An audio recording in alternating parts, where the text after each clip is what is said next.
नमस्कार। वर्णिका में आप सभी का स्वागत है। आपके साथ मैं हूं संतोष सारंग और आप देख रहे हैं हमारा प्यारा कार्यक्रम शब्दों की सत्ता।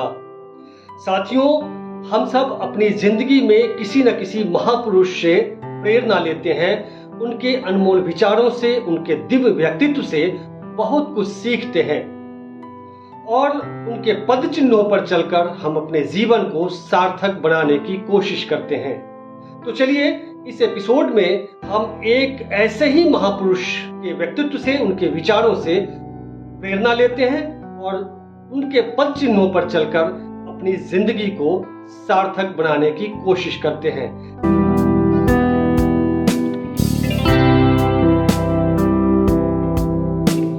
इस वीडियो के अंत तक बने रहिएगा।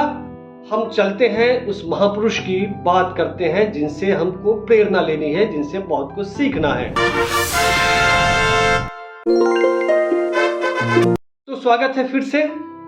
इस एपिसोड में हम बात कर रहे हैं एक महापुरुष की और उस महापुरुष का नाम है श्री श्री नरेंद्र दामोदर दास मोदी जी।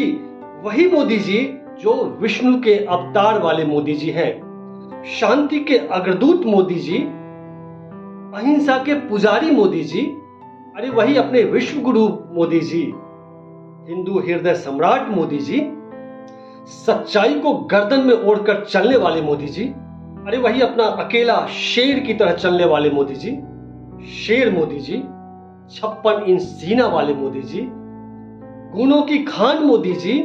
तो चलिए, हम इनसे, इस महापुरुष से, इस महामानव से हम बहुत कुछ सीखने की कोशिश कर सकते हैं। लेकिन आज इस एपिसोड में इनके 2 गुणों की चर्चा करेंगे। एक गुण है मौन रहो तब तक जब तक कोई लाभ ना हो, लेकिन याद रहे भीड़ों के झुंड के सामने खूब बोलो, छाती ठोक कर बोलो। और दूसरा गुण जो इनसे, इस महापुरुष से, इस महामानव से सीखने लायक है हम लोगों को, वो है झूठ बोलो, खूब बोलो, लेकिन आत्मविश्वास के साथ बोलो। बार बार झूठ बोलो, जो भी बोल सकते हैं सब झूठ बोलो। तो आइए मोदी जी से सबसे पहले सीखते हैं मौन रहने के क्या क्या फायदे हैं। धार्मिक मान्यताओं के अनुसार मौनी अमावस्या के दिन मौन व्रत रखने की परंपरा रही है। मौन व्रत को शुभ माना गया है। कम बोलना या मौन रहना एक बहुत बड़ी साधना है, बहुत बड़ी शक्ति है। मौन रहने से एकाग्रता बढ़ती है, मानसिक शांति मिलती है और इंद्रियों को वश में रखने में मदद मिलती है। और कम बोलेंगे, मौन रहेंगे, चुप्पी साधी रहेंगे तो ऊर्जा संचित होती है। इस ऊर्जा को, जो संचित ऊर्जा है, उस ऊर्जा को आप दूसरे काम में लगा सकते हैं, महत्वपूर्ण काम में लगा सकते हैं, जैसे मोदी जी लगाते हैं। मणिपुर की घटना पर मोदी जी लगातार लगभग 2 महीने से मौन थे। महिला पहलवानों के साथ यौन उत्पीड़न की घटना जब आई सामने तो वे लगातार मौन साधे रहे। तमाम यूट्यूबर से लेकर विरोधी पार्टी के लोग चिल्लाते रहे, बोलते रहे कि मोदी जी मुंह खोलिए। उधर मणिपुर के मसले पर मोदी जी मां भी नहीं बोल रहे हैं, यह कह कर चिल्ला कर लोग रह गए, लेकिन उन्होंने अपनी चुप्पी नहीं तोड़ी, वे लगातार मौन रहे। और उस ऊर्जा को, जो संचित ऊर्जा है, उसका इस्तेमाल वे जनसभाओं में, भाषणों में उसका इस्तेमाल करते रहे। वे जानते हैं कि एक न एक दिन जो मणिपुर की घटना हुई, जिसमें 150 से अधिक लोग मारे गए, हजारों घर जला दिए गए, वहां लगातार अभी निर्वस्त्र करके महिलाओं को, उनके साथ जो हैवानियत की गई है, आदमखोर उसके पीछे उसकी शरीर को नोच डाला। इस मसले पर उन्होंने तब चुप्पी तोड़ी है जब सुप्रीम कोर्ट के मुख्य न्यायाधीश DY चंद्रचूड़ ने कहा कि यदि आप कार्रवाई नहीं करेंगे, यानी सरकार कार्रवाई नहीं करेगी, तो हम कार्रवाई करेंगे। तब मोदी जी ने चुप्पी तोड़ी है और उन्होंने रुदाली की। किसी पर जिम्मेदारी नहीं तय की, किसी की जिम्मेदारी तय नहीं की, बल्कि उन्होंने इस मसले पर भी राजनीति की है। छत्तीसगढ़ और राजस्थान का नाम लिया है। उनके दिल में कितनी पीड़ा है उनके इस वक्तव्य से आप समझ सकते हैं। वे बहुत कारुणिक व्यक्ति है, करुणा से भरा हुआ उनका दिल है। इस मणिपुर की जो घटना हुई है, ताजा तरीन घटना, उस घटना से वे बहुत आहत हैं। उनके चेहरे, उनके हाव भाव, उनके शब्दों से आप यह समझ सकते हैं। मेरा हृदय पीड़ा से भरा हुआ है, क्रोध से भरा हुआ है। मणिपुर की जो घटना सामने आई है,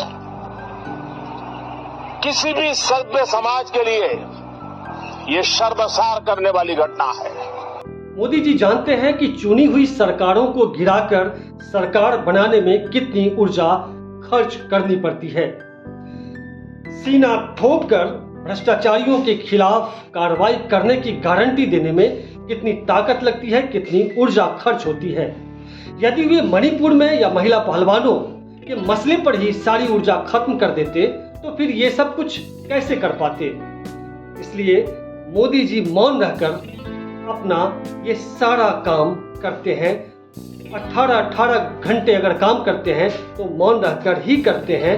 वैसे ये अलग बात है कि 2012 में जब वे गुजरात के मुख्यमंत्री थे, तब उन्होंने हिमाचल के मंडी में एक जनसभा में यानी चुनावी सभा में उन्होंने कहा था कि हिमाचल प्रदेश में मौन मोहन सिंह, ध्यान दीजिएगा, मनमोहन सिंह नहीं, मौन मोहन सिंह पधारे हैं। आज के अखबार की सबसे बड़ी खबर है कि मौन मोहन सिंह हिमाचल प्रदेश में आए और उन्होंने चुप्पी तोड़ी है।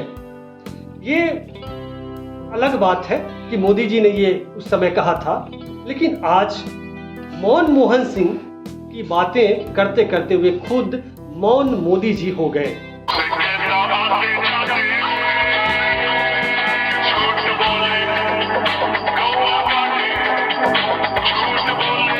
मोदी जी से जो दूसरी चीज सीखी जा सकती है वह है झूठ बोलना, झूठ को सच में बदलने की कला।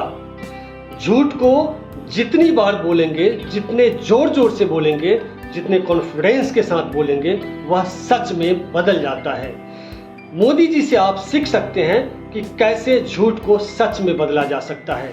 और जब कॉन्फिडेंस के साथ जोर जोर से बार बार झूठ बोलेंगे तो किसी लाइट डिटेक्टर मशीन या पॉलीग्राफ मशीन की ताकत नहीं है कि उस झूठ को पकड़ ले। शास्त्रों में कहा गया है कि जो झूठ बोलता है वह सबसे बड़ा पापी है। विदुर नीति में भी कहा गया है कि जो झूठ बोलता है उसकी पीढ़ियां नरक में जाती है, वह अपना सर्वनाश कर लेता है। 1998 में एक फिल्म आई थी, झूठ बोले कौवा काटे। उस फिल्म में अनिल कपूर और जूही चावला ने अभिनय किया था। वह फिल्म काफी चर्चित हुई थी और गीत का बोल है झूठ बोले कौवा काटे। लेकिन वह पुराने दिनों की बात है। झूठ बोले कौवा काटे या विदुर नीति या शास्त्रों की बात तो पुरानी है। न्यू इंडिया में, नए भारत में झूठ बोलना, वह भी कॉन्फिडेंस के साथ झूठ बोलना, बार बार झूठ बोलना, यह सम्मान की बात है। तो चलिए आप भी हमारे प्रधान सेवक से, विश्व गुरु से झूठ बोलने की कला सीखिए, झूठ को सच में बदलने की कला सीखिए और मोदी जी की तरह मस्त रहिए और आप भी प्रधानमंत्री बनने के सपने पालिए। तो चलिए हम फिर मिलेंगे किसी रोचक विषय के साथ अगले एपिसोड में। तो दीजिए इजाजत, नमस्कार। लेकिन जाने से पहले चैनल को सब्सक्राइब जरूर कर लीजिए और इस वीडियो को शेयर करना मत भूलिएगा।